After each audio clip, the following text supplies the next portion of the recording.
प्रयोग शुरू करने से पहले आपसे एक सवाल, ये बोतल खाली है या भरी है?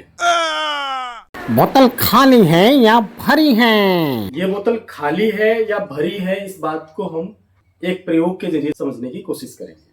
तो मेरे पास कुछ बैलून है, तो इस बैलून को हम क्या करेंगे, इस बोतल के अंदर डाल देंगे कुछ इस तरीके से, और इसके मुंह पर हम इस तरीके से बैलून को फंसा देंगे ऐसे।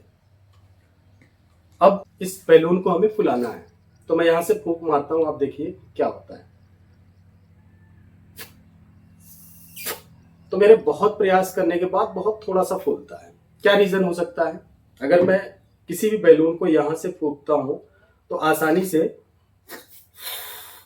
आप देखेंगे बैलून फूल जाता है, बट इस बोतल के अंदर जैसे ही मैंने बैलून को डाला, अब यहां से मैं फूंकता हूं, बहुत प्रयास करने के बाद बहुत थोड़ा सा फूलता है। इसका मतलब इसके अंदर पहले से कुछ तो है। अब एक काम करते हैं, गोला प्रकार की मदद से मैं यहां पर एक छेद करता हूं। अभी आप देख रहे होंगे एक छेद यहाँ पे हो चुका है। अब मैं फिर से इस बैलून को फूंकता हूं।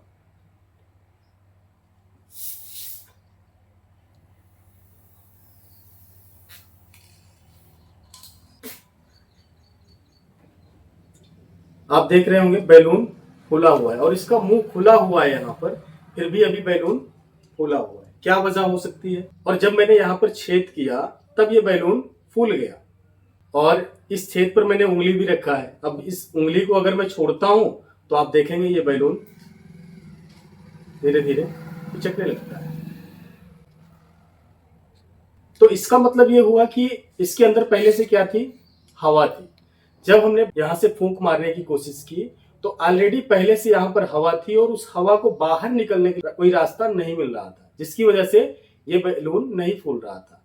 जैसे ही हमने यहाँ पर छेद किया और छेद करने के बाद तब फूंकते हैं, तो होता क्या है कि हवा के प्रेशर से ये इस बैलून के अंदर हवा जाती है और इस बोतल के अंदर जो हवा पहले से मौजूद है वो इस छेद के माध्यम से बाहर निकल जाती है। और आपने देखा होगा जैसे ही मैंने यहाँ पे उंगली लगाया इस तरीके से, तो इसके अंदर का बैलून जितना फूला हुआ था वो उतना फूला ही रह गया। क्यों? क्योंकि जो हवा का दबाव है इस बोतल के बाहर का, वो और इस बैलून के अंदर का जो दबाव है वो लगभग बराबर हो गया। क्योंकि यहां से हमने क्या किया, इस बोतल के अंदर बाहर की हवा को जाने से रोक दिया। तो अब इस पर कोई दबाव नहीं लग रहा था इस बैलून पे, बल्कि बाहर का जो हवा का दबाव है और बैलून के अंदर का जो हवा का दबाव है वो लगभग एक जैसा हो गया, एक बराबर हो गया, जिसकी वजह से मुंह खुला हुआ है फिर भी बैलून हमारा फूला हुआ था। तो बहुत ही रोचक प्रयोग है ये। आप इसे बहुत ही आसानी से घर पर कर सकते हैं और इस बात को समझ सकते हैं कि कोई भी चीज हमें, जो भी हमें चीज दिखती है खाली, वो असल में खाली नहीं होती है, वहां पे हवा मौजूद होती है। आइए अब करते हैं दूसरा प्रयोग। इस प्रयोग के लिए हमें चाहिए एक बर्तन, और बर्तन में हमें पानी की जरूरत होगी। तो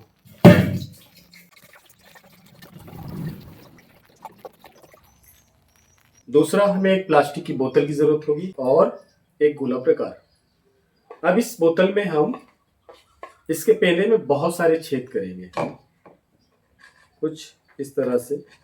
थोड़ा सा सावधानी से हमें करना है ताकि हमारे हाथ में ये लगे ना, इस तरीके से।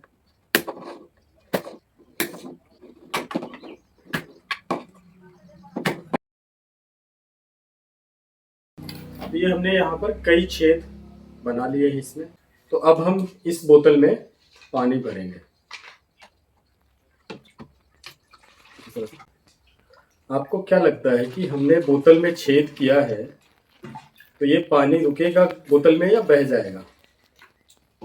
आप कमेंट में इसका जवाब दे सकते हैं। ये हमने इस तरीके से पानी इसमें भर लिया है और ये इसका कैप लगा दिया है। तो आप देख रहे होंगे बोतल में कई छेद होने के बावजूद इसमें से पानी नहीं बह रहा है, और जैसे ही इसका ढक्कन हम ढीला करते हैं, फिर देखिए इसका जादू, इसमें से बहुत ही बढ़िया तरीके से सावर जैसा ये बोतल काम करने लगता है। और जैसे ही मैं ढक्कन ढीला करूंगा पानी निकलने लगेगा ढक्कन टाइट होगा, पानी बंद हो जाएगा। तो आपको क्या लगता है कि ये ढक्कन के ढीला करने से पानी बोतल से क्यों बहने लगता है और टाइट करने से पानी क्यों रुक जाता है? तो होता ये है कि जैसे ही हम ढक्कन ढीला करते हैं, बाहर की हवा इस बोतल के अंदर जाती है। अब बाहर जो हमारा जो एटमॉस्फेयर का जो दबाव है वो और इस बोतल के अंदर का हवा का दबाव बराबर हो जाता है, जिसकी वजह से पानी बहने लगता है। आप इस तरीके से एक बहुत ही खूबसूरत प्रयोग कर सकते हैं और अपने लिए एक प्रोजेक्ट भी बना सकते हैं। अभी हम तीसरा प्रयोग देखते हैं। इसके लिए हमें इस पानी की ज़रूरत होगी, तो बोतल की वैसे ज़रूरत नहीं है हमें, इसको साइड रख देते हैं। तो अभी हमें गिलास की ज़रूरत होगी और एक इस तरीके से मोटे कागज़ की ज़रूरत होगी। आप निमंत्रण पत्र का भी उपयोग कर सकते हैं या इस तरीके का अगर आपके पास कागज़ है तो आप ले सकते हैं। अभी मेरे पास जो गिलास है, अगर इस गिलास में मैं पानी भर के उल्टा करूं तो आपको क्या लगता है, पानी गिर जाएगा या रुकेगा? स्वाभाविक सी बात है, ये हमारा बहुत सारा एक्सपीरियंस होता है कि जैसे ही हम उल्टा करते हैं गिलास को तो वो पानी गिर जाएगा। लेकिन अगर इस गिलास में पानी भरकर मैं इस कार्ड को ऊपर रख दूं कुछ इस तरीके से और अब उल्टा करूं तो आपको क्या लगता है? क्या लगता है, पानी गिरेगा या रुकेगा? करके देखते हैं। तो आप देखेंगे गिलास के अंदर पानी रुका रहता है। इसके कारण की अगर हम बात करें तो आपको क्या लगता है कि क्या कारण होगा इसका? प्रयोग तो बहुत ही आसान है और बहुत ही आसानी से मिलने वाली चीज़ों से आप इस प्रयोग को कर सकते हैं। आपको सिर्फ एक गिलास लेना है, पानी भरना है और इस तरीके से कार्ड शीट लगा करके ऐसे उल्टा करना है। ये गिलास में पानी इस तरीके से रुक जाएगा। अब अगर हम इसके कारण की बात करें तो आप इसमें देख रहे होंगे कि इस गिलास के अंदर यहाँ तक पानी है और इसके ऊपर हवा है।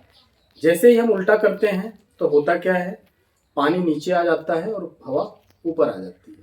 बाहर जो हवा का दबाव है उस दबाव की अपेक्षा इस गिलास के अंदर जो हवा का दबाव है वो कम है, जिसकी वजह से पानी इस गिलास के अंदर रुका रहता है। तो बहुत खूबसूरत प्रयोग है, आप इसे बहुत ही आसानी से कर सकते हैं। तो अगले प्रयोग के लिए हमें चाहिए गिलास।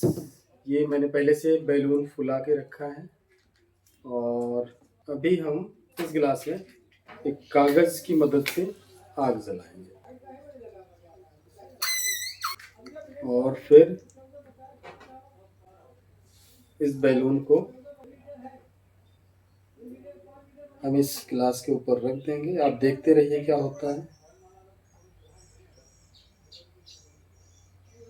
तो आप देख रहे होंगे इस गिलास के अंदर बैलून धीरे धीरे करके जा रहा है और अब आप इस गिलास को भी इस तरीके से बैलून की सहायता से उठा सकते हैं।